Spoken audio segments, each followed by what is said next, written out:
The tomatoes were finally ripe. I remember thinking that, of all things, when my phone buzzed that Tuesday morning. I was standing in my garden in my old rubber boots, the ones my late husband Raymond had always teased me about, holding a tomato the size of my fist and feeling something close to peace for the first time in months. The sun was warm on my shoulders. The neighbor's dog was barking at something down the street. Everything was exactly the way a September morning in Knoxville should feel. Then my daughter-in-law Dorothy called, and everything became something else entirely. "Mom." Her voice was barely air. "Mom, I need you to come. I can't make Marcus understand. He won't listen to me anymore. He says his father told him things about me, about my family. Mom, he said my people don't belong in this house." I set the tomato down in the dirt and I never did go back for it. Dorothy had married my son Marcus 4 years earlier in a small ceremony at a lake house outside Chattanooga. She was the daughter of a black schoolteacher from Memphis and a man who had built a furniture business from nothing. She was kind in the specific, practical way that actually cost something. She brought meals to sick neighbors. She remembered birthdays. She listened when people talked. Marcus had looked at her on their wedding day like she was the answer to a question he hadn't known he was carrying. What changed him? I would spend the next 8 months trying to understand. I drove to their house in East Knoxville that morning, my hands tight on the wheel and the radio off. Dorothy met me at the door, and I almost didn't recognize her. She had lost weight. She didn't have to lose. There was a bruise along her left cheekbone she had tried to cover with makeup, and her eyes had that particular flatness that comes not from sadness but from exhaustion, so deep it has started to resemble acceptance. She was 7 months pregnant. I walked inside and the house felt wrong immediately. The kind of wrong you feel before you can name it. Too quiet. Too neat in some places. Too neglected in others. Like someone had been maintaining the appearance of normal life without actually living it. "Where is Marcus?" I asked. "His father's office. He's been there every day this week." She lowered herself onto the couch and pressed both hands flat against her stomach, the way pregnant women do when they're reminding themselves what they're protecting. "He came home last Thursday and told me his father said I had been spreading lies about the family. That my mother had been talking to people at the church. That my kind of people always find a way to tear down what other people build." I sat down next to her. "His father said that." "Those exact words, Mom. My kind of people." Gerald, my ex-husband of 11 years. The man I had divorced when Marcus was 16, after I discovered he had been siphoning money from the small accounting firm we had built together and funneling it into a second life I had known nothing about. I had believed, the way you believe things, you need to believe, that Gerald had grown past the worst of himself, that the years had softened his particular ugliness, that whatever he had become after our divorce was, at minimum, better than what he had been. I had been wrong in the specific way that costs other people. "Has he touched you before?" I asked Dorothy. I was looking at the bruise. She didn't answer right away, which was its own answer. "Once," she finally said. 2 weeks ago, he grabbed my arm and I fell against the door frame. He said it was an accident. He cried afterward. He said his father has been telling him things about me, and he doesn't know what to believe. And he's sorry. He's so sorry. And then his father called and he went into the other room, and when he came back he wouldn't look at me. I took her hand. It was cold even in that warm room. "You're coming home with me," I said. "Marcus said if I leave, he'll..." "Dorothy." I looked at her until she looked at me. "You're coming home with me." We were packed within the hour. I called my younger son James from Dorothy's driveway, standing between my car and the house with one eye on the front door. James is 8 years younger than Marcus, and he has always been the steadier one, the one who absorbs information without flinching, the one who knows what questions to ask. He had liked Dorothy from the moment he met her and had never pretended otherwise, even when Marcus went through a period of resenting it. "I need you to come to Mom's house," I told him. "Tonight. Don't call Marcus first." There was a pause. "How bad?" Bad enough that she's 7 months pregnant and I'm looking at a bruise on her face. Another pause, longer. I'll be there by 6. James made it by 5:30. We sat at my kitchen table.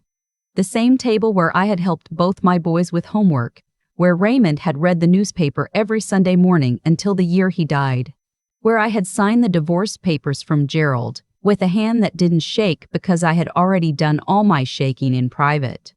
Dorothy sat with both hands wrapped around a mug of tea she wasn't drinking.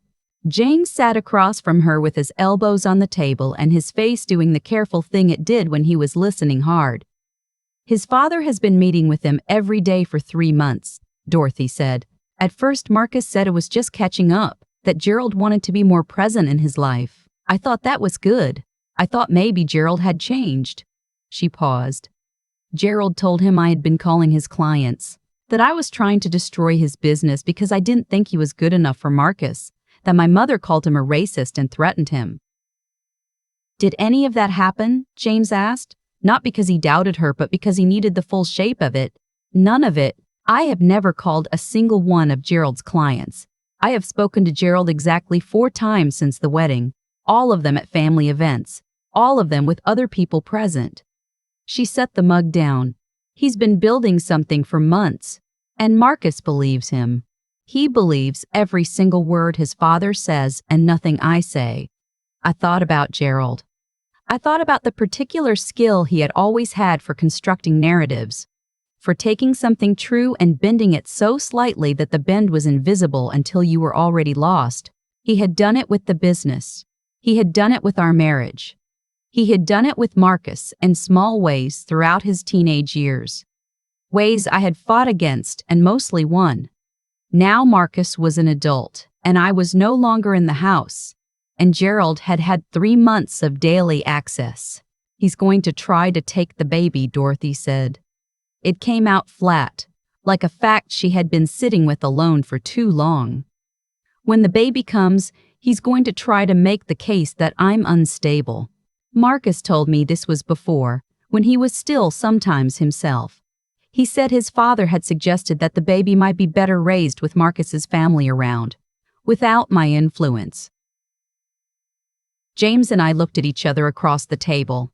Then we're not going to let him have 3 more months, James said. That night, after Dorothy was asleep in my guest room, James and I sat at the kitchen table with 2 cups of coffee going cold between us, and we talked until past midnight. James had built a small real estate business over the last decade, and he was methodical in the way that kind of work makes you. He liked documentation, he liked timelines, he liked knowing exactly what you had before you decided what to do with it. Gerald is building a case, James said, which means we build a better one. Dorothy needs a lawyer before the baby comes. Dorothy needs a lawyer this week. But she also needs evidence that the narrative Gerald has been feeding Marcus is fabricated, and the only way to get that is to find out exactly what Gerald has been saying and to who. I thought about something Dorothy had mentioned, almost in passing, the way people mention things they don't realize are important.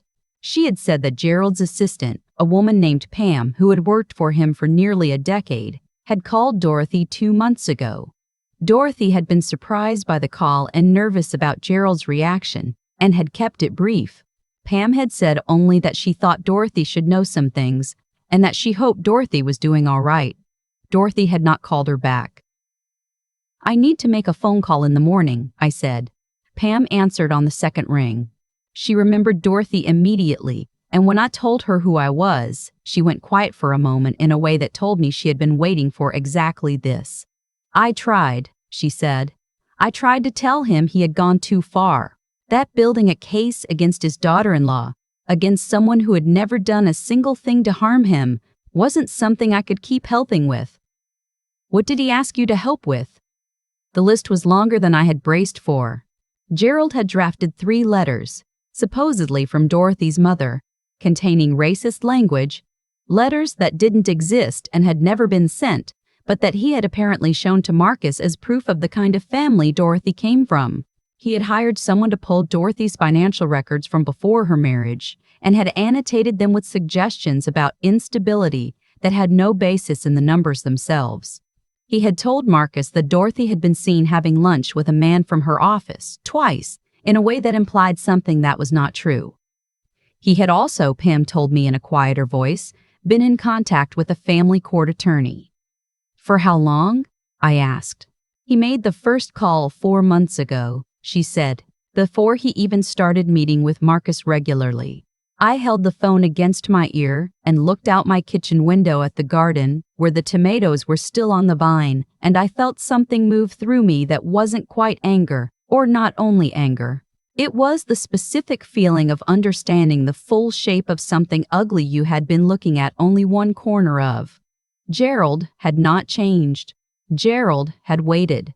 The attorney Dorothy found was a woman named Claire who had been practicing family law in Knoxville for 22 years and who had the particular quality of making you feel, in her presence, that the situation was serious and manageable at the same time. She listened to everything Dorothy told her without writing anything down, which Dorothy later told me had frightened her at first and then reassured her. It meant Claire was actually listening. He front-loaded, Claire said when Dorothy was finished. He started building his narrative before there was any conflict to point to, which tells us this was planned and not reactive. That actually helps us. Planned campaigns leave more evidence than reactive ones. Pam agreed to provide a written statement. She also provided, after consulting with her own attorney, copies of 3 documents she had been asked to format and print, including the fabricated letters bearing Dorothy's mother's name. I drove to Memphis. I want to be clear about why I went myself rather than sending James, or going with James, or going Dorothy's mother on the phone. I went because Dorothy's mother, a woman named Ruth, who had taught 4th grade in Memphis for 31 years, and who had met me once at the wedding and spent an hour talking to me about her garden, deserved to hear this from the face of someone who understood what it was to have a son pulled away from you by a man with patient, specific cruelty. She deserved to sit across from someone who was also a mother, and who was also furious and who was not going to pretend otherwise. Ruth opened her door and looked at me for a moment, and then stepped back to let me in without either of us saying anything.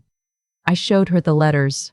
I have seen a lot of kinds of grief in my 63 years, and the kind Ruth showed in that moment, quiet, turned inward, the grief of someone who has seen this particular shape of thing before and is tired in a way that goes deeper than tired, was one of the harder kinds to witness.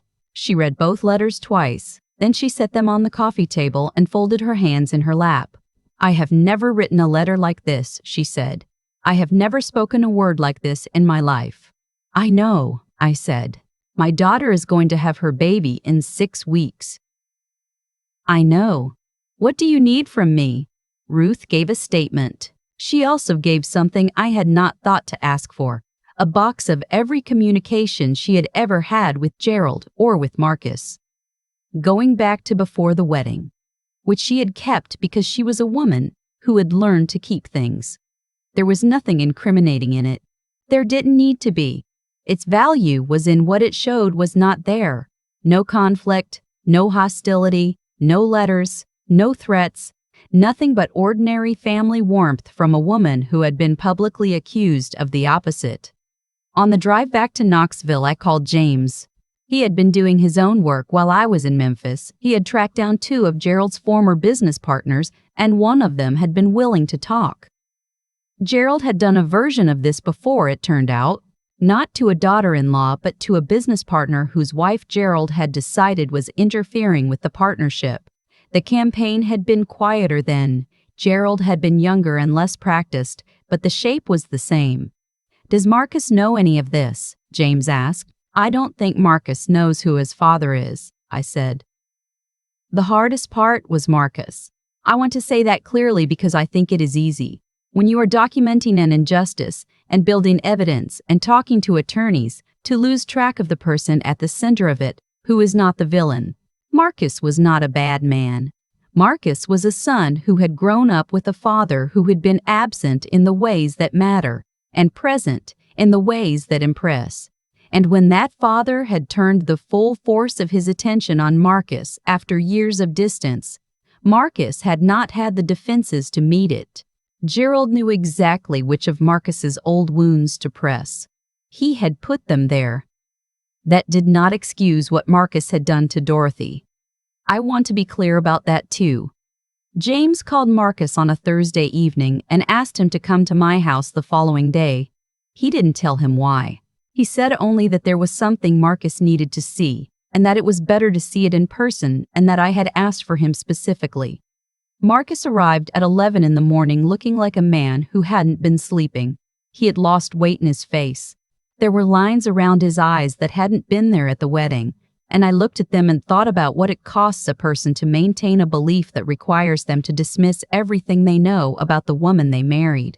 Dorothy was in the guest room. She had asked not to be present for the first part, and I had agreed. James and I sat Marcus down at the kitchen table. The same table, always the same table, and I placed Gerald's documents in front of him one at a time. I did not say anything for the first several minutes. I let him read. I watched his face. There is a specific moment when a person understands something they have been refusing to understand, and it looks different from ordinary surprise. It is slower and quieter, and it has a kind of physical quality. Something in the posture changes, something in the shoulders. I watched that happen to my son across my kitchen table, and I felt grief and anger and love all moving through me at the same time, and I kept my face still. When he was finished, I told him about Pam. I told him about the family court attorney Gerald had contacted 4 months before he began spending time with Marcus. I told him about the business partner's wife. I told him about the drive to Memphis and what Ruth had said when she read the letters bearing her name. Marcus put his face in his hands. He stayed that way for a long time. "She's here," he finally said. It wasn't quite a question. "She's here," I said. She is. The baby is fine. Dorothy is fine. She is better than fine because she has been surrounded by people who believe her." I let that sit for a moment. "Which is what you should have been. Mom, I'm not finished." My voice was not raised. I had made a decision on the drive back from Memphis that I would say what needed to be said without raising my voice, because the things that needed to be said were serious enough to carry themselves. "You put your hands on her. You dismissed everything she told you. You chose the word of a man who abandoned this family when you were 16 over the word of the woman who has been present every single day of your marriage. And she is 7 months pregnant.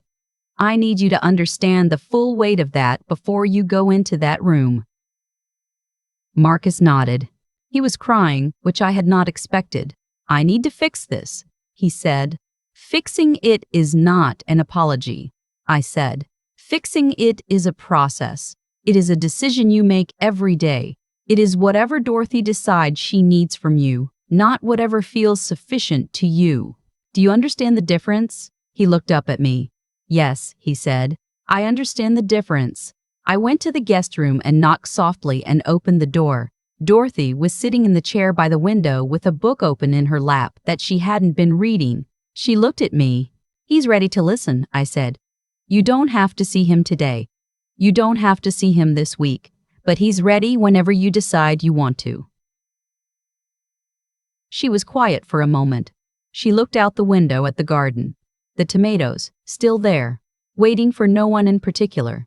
Then she closed the book. "Give me 10 minutes, she said. Gerald lost 2 clients in October when Pam's statement became part of a formal record filed in support of Dorothy's protective order. He lost his family court attorney shortly thereafter under circumstances I was not privy to, but that James described as the attorney choosing not to continue. Gerald called me once in November, late in the evening, and I let it go to voicemail, and the message he left was a masterpiece of self-justification that lasted 4 minutes and 17 seconds and contained the phrase, "I was only trying to protect my son," 3 times. I saved it without responding. Marcus and Dorothy are in therapy, separately and together. This was Dorothy's condition, and Marcus agreed to it the same day he agreed to everything else Dorothy's attorney laid out. I do not know what the future of their marriage looks like, and I have decided that is not mine to know or to shape. That is between 2 people who are doing the hard work of finding out whether trust can be rebuilt from the specific rubble they are standing in. What I know is that on the 14th of October, at 7:13 in the evening, Dorothy delivered a healthy girl at a hospital in Knoxville. Marcus was present. James was in the waiting room. I sat with Ruth, who had driven up from Memphis that morning, in plastic chairs beside a window that looked out on the hospital parking lot, and we talked about gardens. Her tomatoes, my tomatoes, the specific pride of growing something in dirt you have tended yourself. When the nurse came to tell us we could go in, Ruth stood up and straightened her jacket, and I saw something in her face that I recognized because I had felt it in my own chest from the moment Dorothy had called me in the garden with that barely air voice, the feeling of having stood between something precious and something that wanted to harm it, and having held the line. We walked down the hallway together. The baby was sleeping in Dorothy's arms when we came in.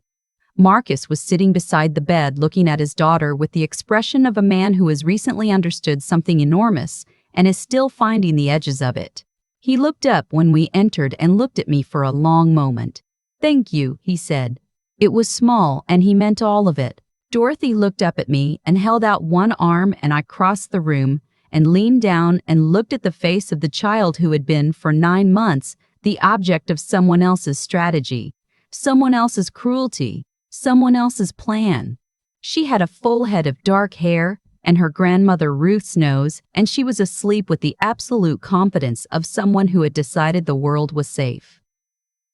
I thought about Gerald's voicemail.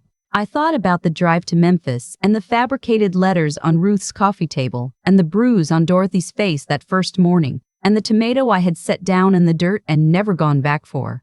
I thought about my son at my kitchen table with his face in his hands, choosing finally the right thing. I thought about the specific way cruelty works, how it relies on the silence of the people who know better, how it starves in the light. "What's her name?" Ruth asked. Dorothy looked at Marcus, and Marcus looked at Dorothy, and there was something in that look that was not fixed, and not simple, and not easy, but was, I have been alive long enough to know what this looks like, real. "Clara," Dorothy said, after no one in particular, "just because it's beautiful." Clara opened one eye, decided against it, and went back to sleep. Outside the window, the Tennessee evening was going dark in the particular way it does in October, the sky moving through shades of amber and rose that Raymond had always said made him feel like the world was doing something on purpose. I held that thought and held this child and let the room be exactly what it was. The truth, in my experience, does not always arrive like a verdict. Sometimes it arrives like this. Quiet, in a room with good light, surrounded by the people who were willing to carry it until it could stand on its own. That is enough. That has always been enough. And any man who has ever believed otherwise has simply not yet met the women in this family.